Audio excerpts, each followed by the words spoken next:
тавре пресс-натиҷа қаблан хабар дода буд, як такси ширкати як такси субҳи 2 сентябр дар роҳи калони Душанбе чапагардон шудааст.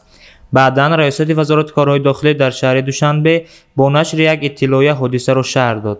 санаи 2 сентябри соли ҷорӣ тақрибан соати 53 дақиқа ронандаи автомашинаи тамғаи Kia рақами қайди давлатиаш 2786 ТТ05 Маҳмудҷонов Умед Маҳмудҷонович, ки дар ширкати Сафар Орион ба ҳайси ронандаи такси фаъолият мекунад, ҳангоми ҳаракат дар кӯчаи Саъдии Шерозӣ аз уҳдаи идораи воситаи нақлиёт набаромада ба монеаи канори роҳ бархӯрдааст, иттилоъ дод манбаъ.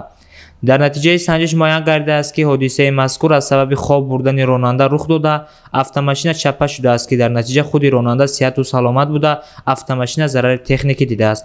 гуфта мешавад, ки вобаста ба ҳолати мазкур маводҳои лозима тартиб дода шуда таҳқиқ ҷараён дорад.